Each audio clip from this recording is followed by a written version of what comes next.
यहाँ पे क्या है 5 और 5 बेस सेम है, कंपेयर करना पहली वाली के साथ। जब बेस सेम होता है तो पावर का क्या जाता है, एडिशन हो जाता है। तो इसको मैं ले सकता हूं, यहां लिख दूं क्या, बेस सेम है तो पावर का एडिशन 5 की पावर 2 + 4 दैट मींस कितना हो गया ये 5 की पावर 6। समझ में आया? बेस सेम है तो पावर को कर दो सिर्फ ऐड, ठीक बात है। सिमिलरली यहां पे क्वेश्चन लिखा हुआ है कि 3 की पावर 8 और 3 की पावर 5। देखिए जो मैंने आपसे यहां कहा था कि जो m की वैल्यू ना, मतलब जो पहले वाली वैल्यू है ये बड़ी होनी चाहिए, या ऐसे बोल दूं कि जो न्यूमरेटर पावर है वो बड़ी होनी चाहिए डिनोमिनेटर से।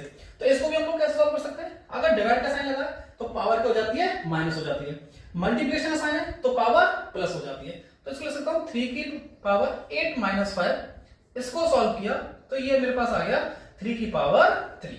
तो ये भी आप लोगों को समझ में आया होगा कि भैया यहां पे अगर हम लोगों के पास डिवाइड दे रखा है तो पावर को नेगेटिव कर देते हैं, पावर को ऊपर जाके माइनस कर देते हैं। यहां पे देखिए, यहां पे लिखा है 4 की पावर 2 की होल पावर 3।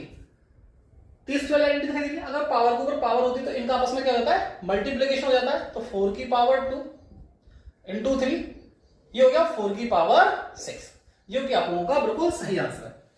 यहां पे आप देखेंगे, देखिए जो मैं आपसे कहता हूं ये जो सात वाली प्रॉपर्टी है इसको कंपेयर कीजिए कि नंबर लिखा हुआ है और उसकी पावर कैसी लगी हुई है, नेगेटिव लगी हुई है। तो हम नंबर का क्या करेंगे, रेसिप्रोकल कर देंगे। इसको हम बोल सकते हैं कि 4 को न्यूमरेटर में लिख दो और जो न्यूमरेटर था उसको डिनोमिनेटर में लिख दो। जो पावर थी अब वो कैसी हो गई, पॉजिटिव हो गई। यहां तो बस मैं एक बार फिर से रिपीट करता हूं इस चीज को, क्योंकि ऐसे ना बहुत सारे क्वेश्चन हम लोगों को करने हैं। तो क्वेश्चन करने के लिए एक बार आइडेंटिटी याद हो गई, फिर क्वेश्चन करने में ज्यादा दिक्कत हम लोगों को नहीं रहेगी। जो नंबर था, नंबर को सिर्फ एक्सचेंज कर दो, न्यूमरेटर को डिनोमिनेटर, डिनोमिनेटर को न्यूमरेटर। बाकी जो पावर थी नेगेटिव वाली वो ऑटोमेटिकली किसमें हो जाएगी, पॉजिटिव हो जाएगी। ठीक बात है। लास्ट लिखा हुआ है, देखिए यहां पे क्या 9 की पावर -2। कंपेयर कीजिए फिफ्थ वाली प्रॉपर्टी के साथ। क्या लिखा हुआ है इसमें कि a की पावर -n, तो मैंने इसको 1 करके a की पावर लिख दिया। सिमिलरली इसको लिख सकता हूं क्या 1/9 की पावर 2, जो कि इस क्वेश्चन का बिल्कुल सही आंसर है। उम्मीद करता हूं आप सभी को ये जो एग्जांपल्स मैंने लिखे हैं ये एग्जांपल आपको समझ आए होंगे। जो मैंने पीछे प्रॉपर्टी लिखी है, प्रॉपर्टी आपको